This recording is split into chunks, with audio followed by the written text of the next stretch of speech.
Today, got a new board day. I'm usually pretty amped about these, but I'm really amped about this one today. You ready for that thing? Oh, buddy, you fucking kidding me?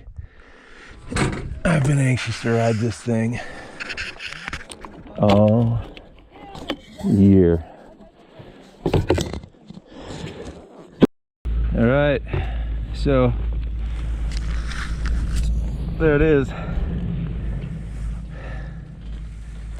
166 wide retro ripper with transfers on it. Transfers got new ankle straps on them. I haven't used these ankle straps yet. I just because the board was going to be new to me, I just figured I'd put the one set of new straps that I have on these bindings and put it on this board. So we'll find out how that goes, but yeah, the specs are, it has maybe a, I'm just gonna guess, I'm not gonna guess, but it has a, doesn't have a lot of edge contact. My buddy Cobb, who works there and helped Bios design this thing, says that the contact point on this guy is like basically the bottom, between the middle and the bottom of the red Oneball sticker. It's where the edge contact, everything else is just a spoon.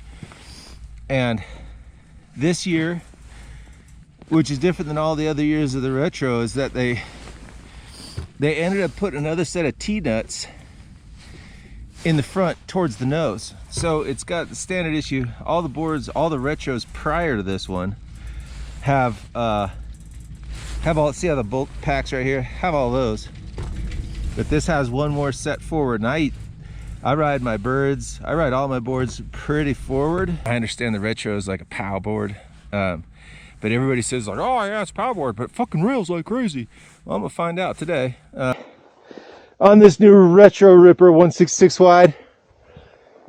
And here's the thing, man. I rediscovered taper 2020. Been riding symmetrical boards since 92, 3 symmetrical. When I went to more taper, I realized how many different, it opens up a whole new turn spectrum, different kinds of turns, little taper, just changes the way the boards work. My buddy Cobb gave me one right off the press. My first day I was kind of bummed on it because it was like so fucking turny, like, oh, it nose is always soft and folding. Changes the way you ride. This board doesn't ride how I normally ride on a bird in a 66 titty. This board likes a shorter, rounder, more playful turn. You're just riding a little slower, but somehow it's just as rewarding, because I'm a lot of stuff I'm kind of blowing by and I don't really ride it. This slows you down and kind of like whipping tight little turns, like, oh, you see something out of your side eye. This board you can just wheelie turn right over to it and get on it, where I'm typically riding, I'm kind of, moto fucking going. And anyway, pretty good.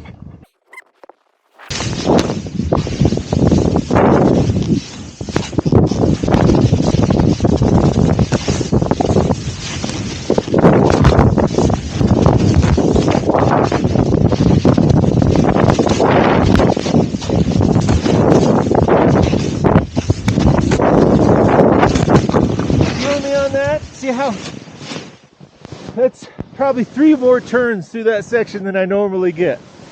It's weird. It's cool. When you want to lay this thing into a carve, all that shit that those dudes are saying on those reviews and shit, like, oh yeah, no, it carves. It fucking carves, man. It carves pretty goddamn good. I just, it's just a little wide. Man, it's just a little wide. Yeah, it's a little bit soft. It's a little bit soft for me. Yeah, but man, it's so much. It feels like well, I guess that makes sense. Like when you're fooling around in the trees, you know, and POW and whatever, you know, the little shit that I was just fooling around in. Like, it's a blast in there. It's like genuinely fun. It's not like serious, like chest pounding hardcore fucking ride snowboards. It ain't that. It's kind of like the Bird 62 for me. Like, the Bird 62 is a party board, man. That just, like, you want to just go have a good time and hang with your bros and have a board that'll kind of do it all and have a blast doing it, making stupid little round turns and whatever. Bird 62 is like that. This board feels a little like that. It's just a good time. It just, I mean, that's just what it is. It's just a good time. It feels great.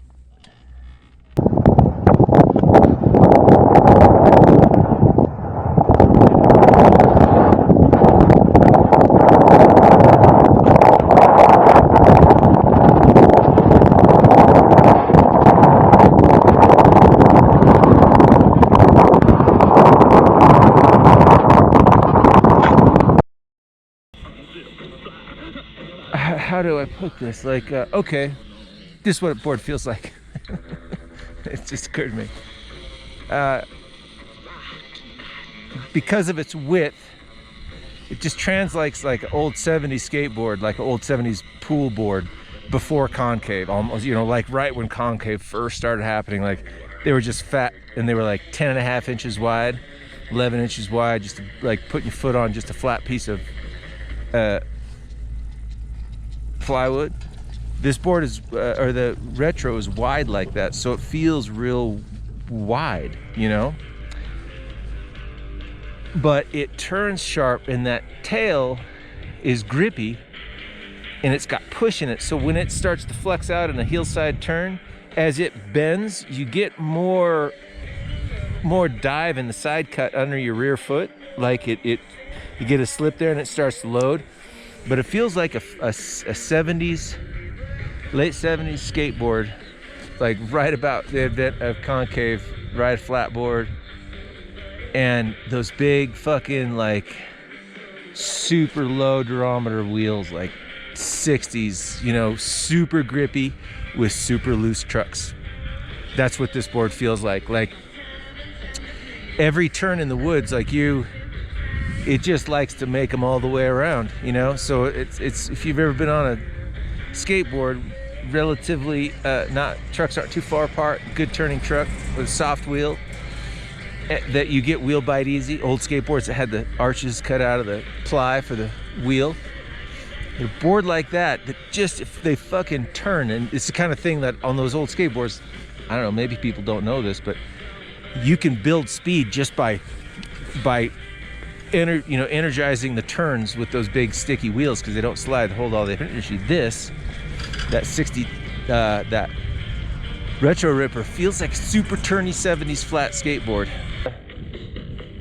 Fuck, man, any day, anywhere, and just like do round little fucking, I mean, in my mind's eye, as an example, the reason I said what I said earlier about it, 70s skateboard wheels and loose trucks and a fucking plank, is because, like, the side cheddar I call, the stuff that's just inside the trees from a groomed run, that's, you know, there's a lot of zone that the hardcore dudes go straight out, you know, like I'm typically straight into the deep trees.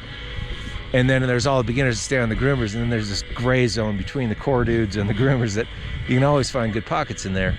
This board, in my mind's eye, going through that side shed, it felt like, you know, Clip's Old Guerrero in San Francisco, like all the fucking car ramps that are ramped and the ollies and transfers and always downhill, and he rode pretty loose trucks, so he was real wormy. You know, this board can be just as turny as you fucking want it to turn, and it holds.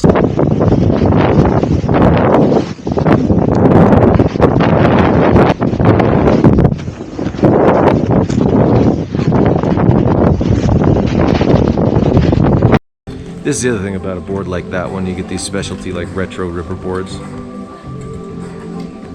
One of the things about a long-term rider, educated rider, you know, like, you're trying to read the snow, humidity, what snow's like, how much snow there is, how that's going to translate into what you're going to be riding that day, what's the most fun, what's just easiest on your body, etc., etc., etc. problem about riding a board like that one is that once you have that ride in your head, libraried, there's a perfect day for that board. There's a perfect day for that board. And any day you're up and it's that day, and it's that perfect day for that board, and it's not on your feet, you're gonna be bummed out about it. Because it does what it does really fucking good. Really, really good. It's incredible how you can cross court in it, meaning like you're cruising through the fall line and it's a kind of a real quick turning board and rear end dives, so it's fulcrum and leverage and dynamic in terms of deep fluffy snow. You can change your departure angle out of snow and change your turn shape really quickly because there's nothing pushing. There's, you know, the swallowtail, fuck. But it doesn't like to really haul ass in chunky stuff. It doesn't like it. It's just too much boards, too wide. Maybe stiffer boots, but again, that's not really why you ride a board like that. You don't get a swallowtail board to fucking point it and blast through chop and fucking rip long fast lines. You don't. You do it to fuck around in the woods, jump off of shit. Like I said, cross-cording on that thing. You can see something out of the corner of your eye and dump a turn and get across, you know, get cross-court to get, oh, there's a stump. Whoa, you can get over there. Like, a lot of boards, like, kind of flowing through the trees, and you see something, and by the time you can make a reaction there, you kind of below it, you know? Just slows you up so you can be on top of stuff and read the terrain and ride it in a different way. We all ride differently. Yeah, it's a pretty badass board, though. I don't know if I love it or I hate that it's in my head. It's so much weight, it's like you're not.